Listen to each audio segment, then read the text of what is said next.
Hello and welcome back to my channel, FPL D Unit. Today I'm here for Game Week 21 differentials. And look, last week I pretty much nailed every differential. I talked about Savio, I talked about Gibbs-White. They all returned. I can tell you today that some of them will be featuring again in today's video. I'm very happy. Some of my differentials last week definitely paid off for me. Bruno Fernandes and Phil Foden both returning and sending me back inside the top 45,000 teams worldwide. So without further ado, let's get into it. Make sure you drop a like on the video, subscribe if you haven't done so before, and let's find out what I'm thinking ahead of differentials for Game Week 21. So, how important are the fixture runs of Palace, Arsenal, Man United? Man United do have a nice fixture run coming up. Yes, I am their supporter, but they do. Chelsea, they've still got a half-decent fixtures. Liverpool, City, Newcastle, Forest, Brighton, and Fulham. Now, I can tell you straight off the bat, I don't even know if I've got a Brighton asset on this list today because they have not been playing good football. I can't recommend them defensively. I owned Verbruggen and Van Heck, João Pedro, Matoma from game week 12, and I only had returns from João Pedro. I just don't think they're playing very good football at the moment. Yes, their fixture run says that they're playing well, and potentially you could go there. But for me, they are an avoid. Also, Arsenal assets as well that aren't in the defence. They aren't in this list either because they have been rotated. Arteta seems to be happy rotating them. I can't guarantee their minutes. The only one that does make it is Havertz because I think that he was sick, but I think he'll be back in the lineup moving forward. But and Odegaard as well potentially should be on this list, but I've taken him off because I just think there's better options at his price at the moment. So that's why he doesn't make it either, in case you're wondering. And Martinelli, ditto. And Jesus, they just too much of a rotation risk. Even without Saka there, just can't guarantee their minutes. And if I can't guarantee someone's minutes, they are coming off the list. And also from now on, it's strictly 10% and below. If it's over 10%, you're not in the list. Right, so I think Henderson, I've accidentally left him in here. He's over 10%. He's the only one that's over 10%. So I do apologize for that in advance. So do you hold the popular assets that are underperforming? Well, that is the question. Lots of people are looking and have dumped Jackson so far already this week, which doesn't make much sense to me, but we'll look into that in a little bit. But I, for one, am a Jackson owner, and I will be holding him. The more people that sell him, the better it will be when he starts returning again. And I was at the Palace and Chelsea game, and I'm telling you, between him and Mateta, Jackson was by far the most involved of the two forwards in the game, looked far more likely to score. He was just unlucky. He just didn't finish, and Mateta got an absolute gift and couldn't miss from where he got it from. So for me, he's a definite hold. In terms of the underperforming budget options like Enzo and Sarr, who have now blanked. Enzo's blanked for, I think, like the last 4 or 5 weeks now, and Sarr's blanked the last couple. What's to play? Rodgers obviously was suspended, so he'll come back in against Everton. Is it a good fixture? Everton do defend pretty well. But Ahmad returned against Liverpool, and he has the juicy fixture of Southampton next. And if you want my advice on differentials, if you are taking a short-term punt or a few weeks punt, look at the fixtures. If you see that team is playing Southampton, it is a massive green tick. Target that fixture. Brentford absolutely destroyed them, and I'm hoping Man United do something similar. So, goalkeepers, we're going to be covering Dubravka, Becker, Henderson, Leno, and Sells. Defenders, it's all about Nottingham Forest, really, and Crystal Palace here. Milenkovic, Timber, Chalobah, Kirkes, Anderson, Munoz, Murillo, Castagna, Mitchell, and Williams. Like, most of them are Nottingham Forest or Crystal Palace defenders. They are just defending so well, like Nottingham Forest, you just have to back them in. Like, I wouldn't even be surprised if they shut out Liverpool on the weekend. I watched them last night. Yes, they gave a few opportunities away in the first half, but the second half was like almost the perfect shutout. Midfielders, Foden, Fernandes, Eze, Issa, Gibbs, White, Langer, Damsgaard, Jota, Murphy, and Savio. Like, Jota's in there because I think he's due a start. And I think that once he's back and starting, I think he'll start most weeks. I think he's more of a likelihood to start than your Diaz and your Nunez. I actually think there'll be Jota, Gakpo, and Salah moving forward as the front three, once Jota's fit enough to start. So that's why he makes a list, in case you're wondering, and Diaz and that don't. Forwards, Mateta, Havertz, Gakpo, Raul, Solanke, and Wissa. They're the forwards. So without further ado, let's jump into the stats behind why I think this. And yeah, we'll go from there. All right, and over we go. We're going to start off actually with the fixture difficulty rating. So as you can see here, Arsenal do have a tougher fixture of Tottenham Tottenham this week. But then from then on, it's pretty decent. Aston Villa have a couple of difficult weeks, but then they have a nice little run there. So I will be looking at them in a couple of weeks' time, but not over the next couple. Bournemouth have a much harder fixture run, so that's why their assets drop off. That's why Hodgson is not in the defence. Kirkers is in there from an attacking perspective because I still think that Bournemouth will potentially score in the next 3 weeks. So that's why he remains. But I'm not expecting any clean sheets over the next 4 weeks there. Brentford ditto. I don't think they're going to be keeping clean sheets. I also don't know how well they're going to go attacking wise, which is why their assets don't make their list. Brighton, as I said, they do have a nice little fixture run there. Ipswich, Man United, Nottingham Forest. I just don't think they're playing very well, which is why they don't feature very heavily. Chelsea do have a nice run still. It's pretty nice. I mean, you just have to look ahead. Bournemouth, Wolves, Man City away, West Ham home, Brighton away, Aston Villa away, Southampton at home. Still a pretty damn good run for them. Crystal Palace, though, is the team to target. They have such a nice run up until game week 29. They just look beautiful on paper. Everton's run starts to get better after the next couple of weeks, but I wouldn't be going there just yet. Fulham, they are in the middle of that little purple patch. They made a meal of the Ipswich game, but I'm expecting them to put that right. They could bring the death knell for Lopetegui at West Ham if he actually survives to that game. So yeah, I wouldn't be too worried if you have their defenders. It was a bit of an aberration, I thought, that Ipswich game. They dominated the game and just somehow conceded 2 goals. It was weird.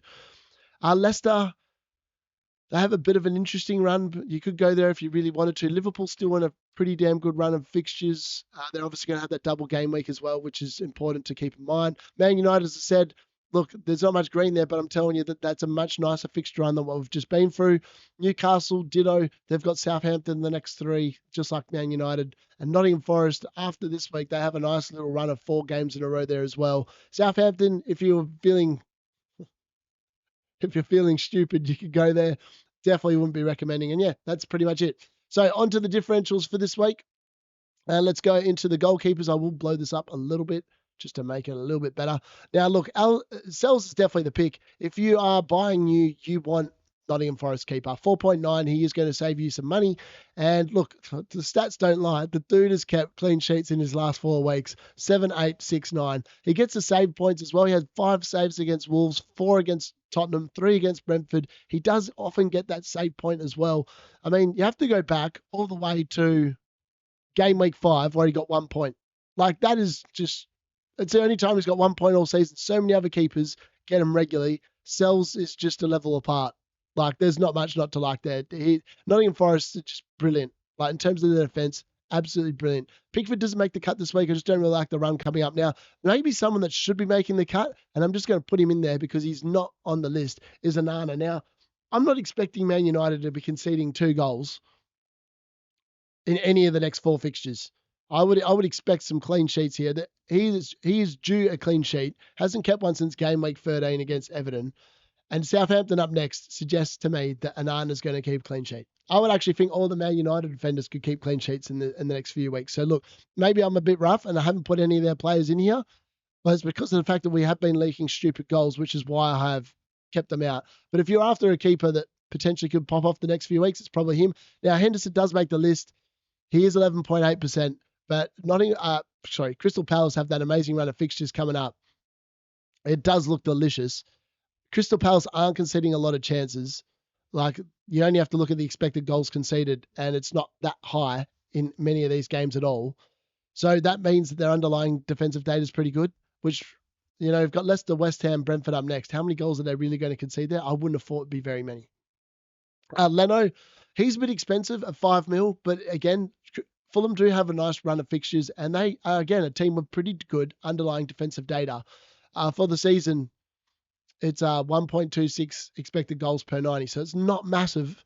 It's like 1 a game, which is unfortunate, but, goalkeepers this year have just been few and far between. For Bruggen, I would not be recommending, but if you're brave, you could go there. Nice little run of fixtures, but again, they just concede stupid goals, like 1 a game. The defensive data actually says that he should be keeping more clean sheets. He's just not. Becker, again, 6.8% ownership. He should be becoming a really popular option up to game week 25 because of the fact that they're going to have that double. It's going to be Wolves and Everton or Bournemouth and Everton. And either way, Alisson Becker is a great option there. He covers the Liverpool defence. You probably keep him through then to game week 29 when you probably would sell him for a playing goalkeeper or you just play Fabianski. provided Fabianski's back in the team. So yeah, that's the goalkeepers. From the goalkeepers, let's go to the defenders. Look, Ain is really good, but he is owned by massive amounts of people at this point. Milenkovic is still pretty low owned, 7.3%. This dude just continues to get it done. Like 7, 9, 6, 6, 6, 6. Like the last 6 weeks have been unbelievably phenomenal. It's not like they've played horrible teams in that stretch as well. They've kept clean sheets against Tottenham, against Everton and Wolves. They're not going to cause too much bother. They also kept a clean sheet against Brentford, and Brentford always score goals, but they blanked them at their home ground. So look, I would not be betting against them. It's probably not the best point of entry this week with Liverpool coming up next, but Southampton, Bournemouth, Brighton, and Fulham to come. There's not much not to like there, and it's definitely somewhere where you could definitely go. Hull is unfortunately owned by too many people to make this video anymore. Murillo, again, is someone that no one talks about. He's 0.2 cheaper than Milenkovic. He obviously missed the game with an injury against Everton, but again, he's part of that team that's keeping the clean sheets. And he does seem to get bonus points when he plays. So, look, again, that's pretty good. He has scored once this season against Newcastle.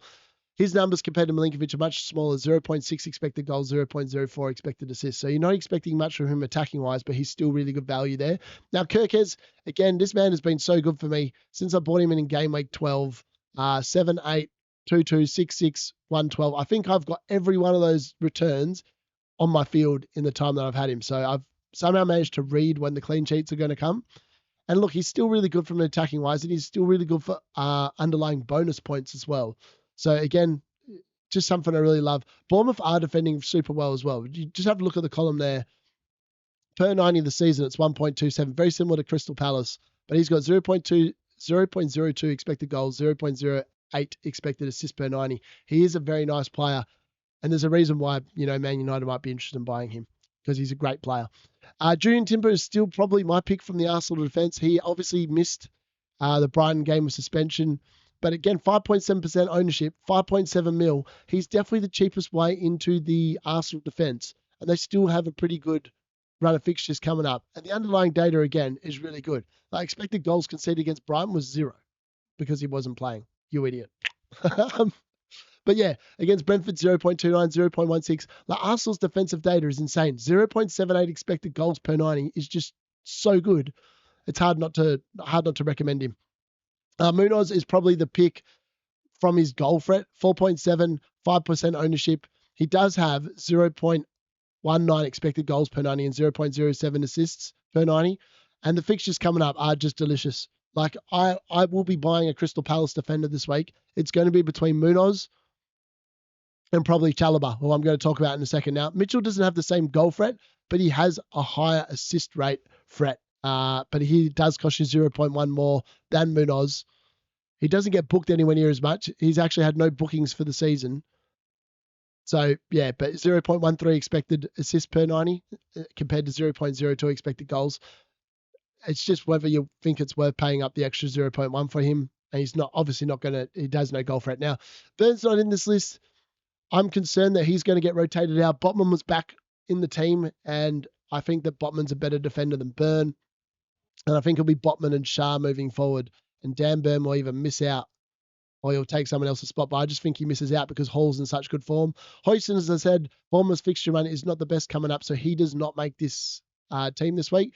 Gahey, you could look at 4.5. He's actually got pretty good data as well. But Chalobah is the one for me, 4.4 mil.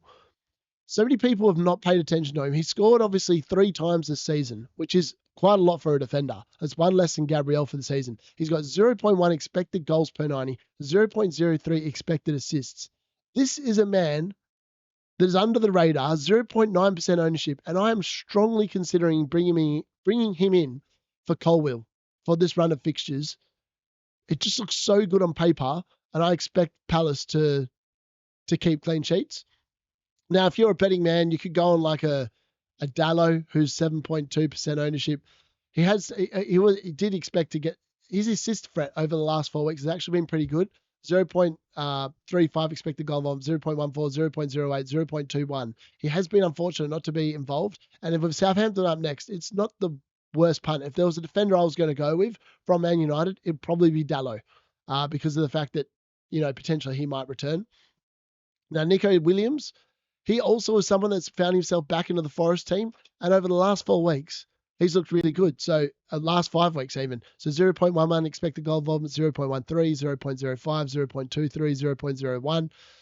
He does look good. And obviously the clean sheets have been there. I don't know if you'd be bringing him in against Liverpool, but after that, he's definitely an option for the Southampton game. 4.3 mil he's going to cost you as well. So that's really cheap way to get inside the Nottingham Forest defence. That's something I really like. So definitely something that you could go to. Moving on from there, the other players that potentially you should be aware of, Kanate was back in the Liverpool team, 3.2% ownership. He is the cheapest way into their backline. He did play the full 90 minutes. You expect him to probably improve. And in that case, he does become a really nice option. Liverpool obviously only were expected to concede 1.05 XG that game.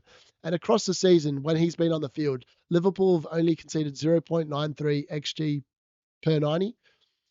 And that's really good from a defensive data standpoint. I think they are much better from a defensive view when he's in the team. So he's definitely someone we should be aware of. He doesn't make the list this week because I'm just concerned about his fitness still. But and obviously they've got Nottingham Forest, but I'm expecting him to make the list in the over the next coming weeks. Other than that, there is Castagna and Anderson, who again both played. There's Anderson there. Again, he's just really offering nothing attacking wise. So I think he's the dud pick. If you were going to go for the other one, it would be Castagna. Fulham seem to be playing a back five at the moment. I'm just going to quickly type his name in because I can't see him. And he has been offering some attacking threat. So, but he was pretty him and Robinson both didn't offer very much with their balls into the box against Ipswich. It was a really weird performance. But again, 1.8% ownership. The fixture run is really nice for Fulham over the next few. Definitely someone you could consider at 4.2 if you are budget pinching. All right, with that being said, we are done with the defenders. We are moving on to the midfielders. All right, so the midfielders. You know, Madison, no good. But Gordon's obviously over 10% ownership, so he's no longer eligible. The first person to actually sharpen this, and probably the pick this week, is Bruno Fernandes at 8.3 million, 8.7% ownership. He had 0.35 expected goal involvement against Liverpool. Continued pretty much where he left off. I mean, the Wolves game was an aberration, but his numbers since pretty much game week 9 against West Ham have been phenomenal. 0.74, 1.37, 0.41, 0.48, 0.21, 0.14, 0.36, 1.37, 0.86. That's all you need to know. They're playing Southampton up next. If we go back to the Southampton game there, he returned with 1 assist the first time round, and that was away from home. But for the season, he's 0.36 expected goals, 0.21 expected assists per 90 minutes. I guarantee you, they are going to belt Southampton. Bruno Fernandes is going to be involved. He will be the top scoring of this differential lot this week. I'm very confident on that. Moving down from there, Iwobi, Johnson, Son, Kulusevski, they're all off the boil at the moment. I wouldn't be going anywhere near any of them. Ahmad is a really good pick. He is 15% ownership, so he doesn't make the video, but I really do like him. Now, Damsgaard continues to get the job done for Brentford. That's 2 assists in the last 2 weeks. This dude is continuously overlooked. He's 5 million. He's a really good budget enabler. He's actually probably the cheapest budget enabler going at the moment. 0.11 expected goals per 90, 0.21 expected assists per 90 for the season. He is a very nice differential that constantly gets overlooked. He does make the video because Brentford still are scoring goals and he is normally involved. The next 4 weeks are not that exciting, but after that, it is a very nice little looking fixture run for Brentford. Just someone to keep your eye in the back of their mind. Maybe you want to make a transfer in a couple of weeks' time. He's probably the one. Now, Semenyo and Martinelli, unlucky, but they're just not offering enough. Gibbs White, though, he has been the pick. I said last week he was fantastic. Since game week 15, he has been phenomenal. 13, 8, 2, 6, 10, 8. So good. The numbers there are really good per 90 as well. So if we go down to the bottom, 0.16 expected goals, 0.24 expected assists. Nuno loves him. Nottingham Forest looks so much better when he's in the team. 4% ownership at 6.4 mil. He ain't going down any time in price. He is going to be going up.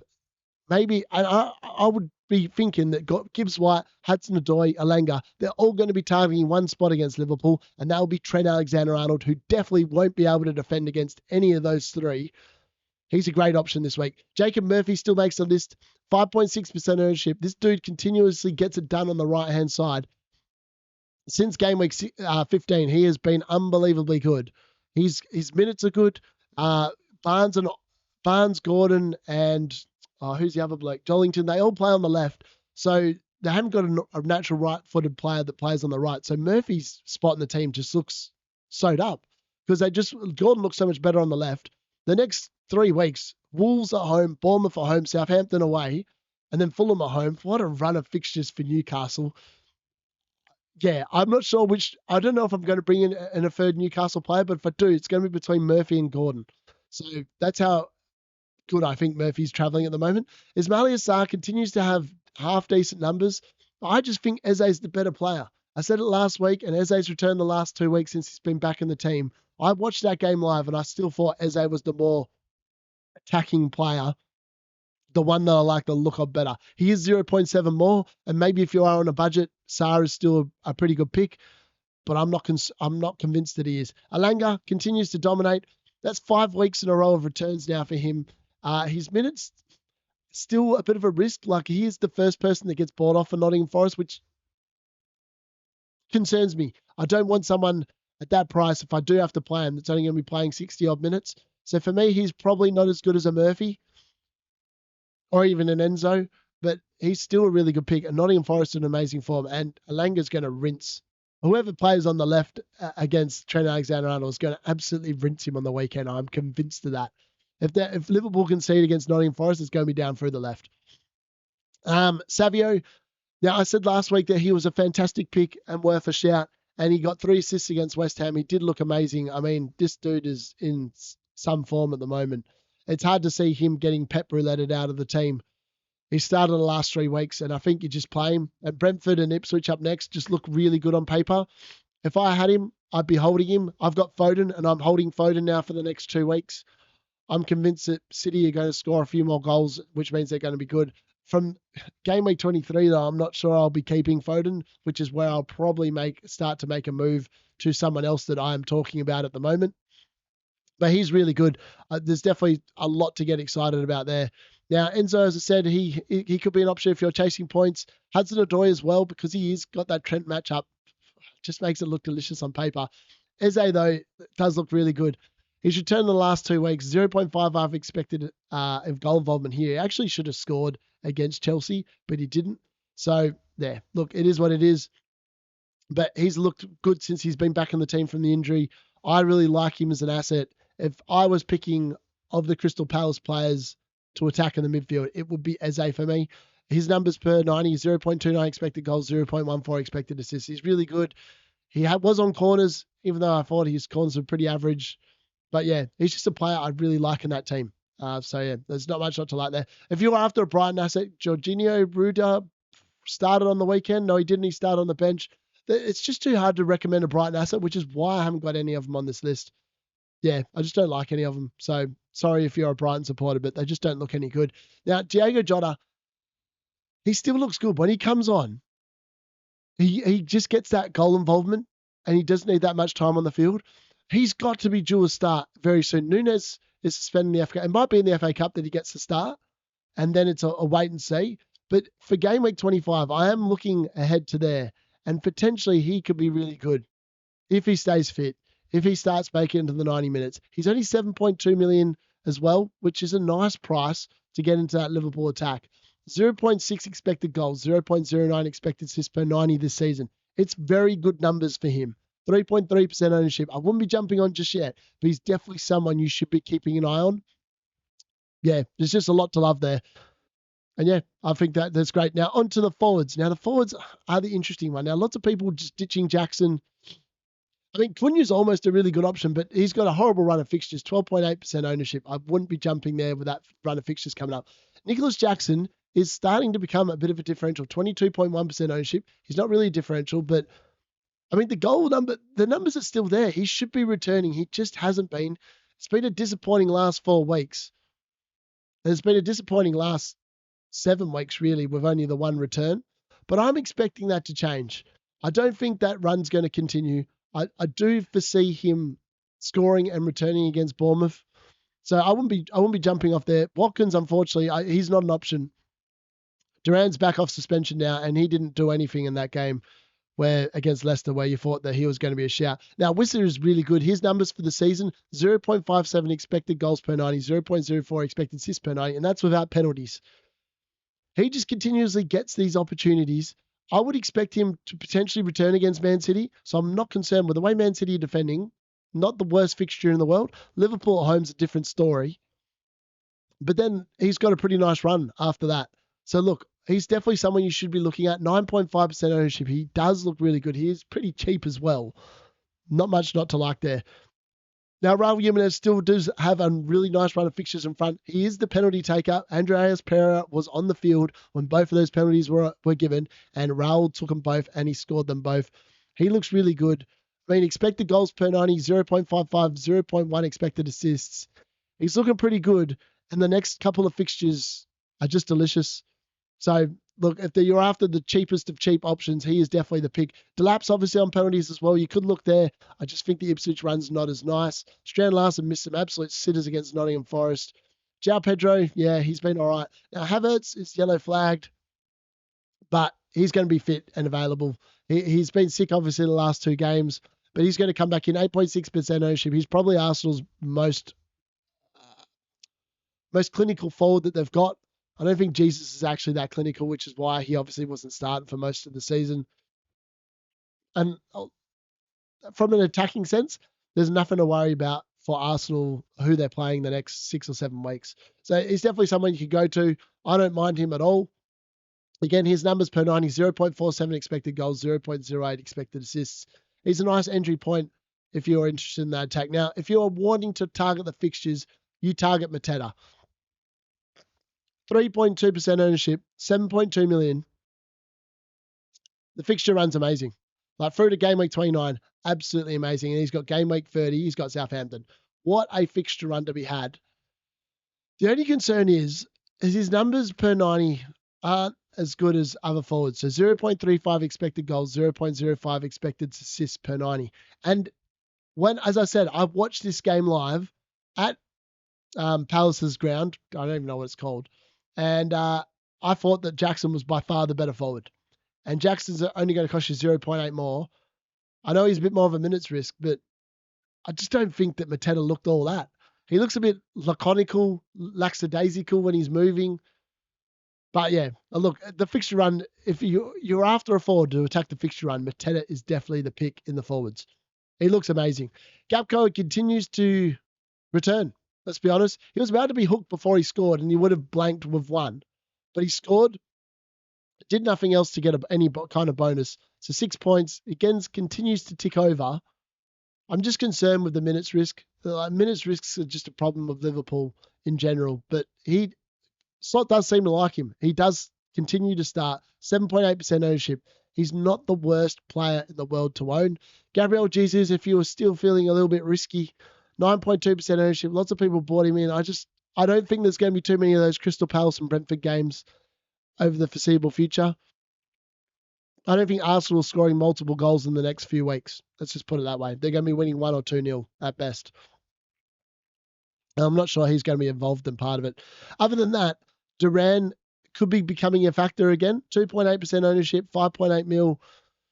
He obviously has missed the last 2 weeks. He is available again for the Everton game. It'll be interesting to see who starts, but I wouldn't be jumping there. It's too much of a risk working out whether Duran or Watkins is going to be starting. So for me, you just avoid both of them. So yeah, that's been my differentials for game week 21. Hopefully you've enjoyed that. Hopefully it's provided you with a little bit more information. Actually, I've just missed someone. Dominic Solanke continues to go under the weather. He finally got some bonus points against Newcastle with 3 bonus points. That's only the second time I think this season he's got bonus points. Yeah, it is. And the other one was against Aston Villa where he got that 2 goals and an assist. So he was due some. He finally returned. He continues to return quite well. 7.5 million. He is a good Jackson alternative. But, I mean, you're not going to expect him to score against Arsenal. Arsenal's defensive data is really good. So it's not a play this week, but it might be a play from next week onwards. But yeah, he's not the worst. 9% ownership, 7.5. That's what I'm going to finish it on. Thanks for joining me. That's been the D Unit. I probably might do a wildcard draft tomorrow, potentially. And then I'm doing a chip strategy with the boys on Thursday. That will be out sometime Thursday night. So keep your eye out for that. It's going to be definitely worth a look. We've got 3 different people talking about their chip strategy. And I think that mine's definitely the best. All right, thanks for joining me. That's been the D Unit. See you next time.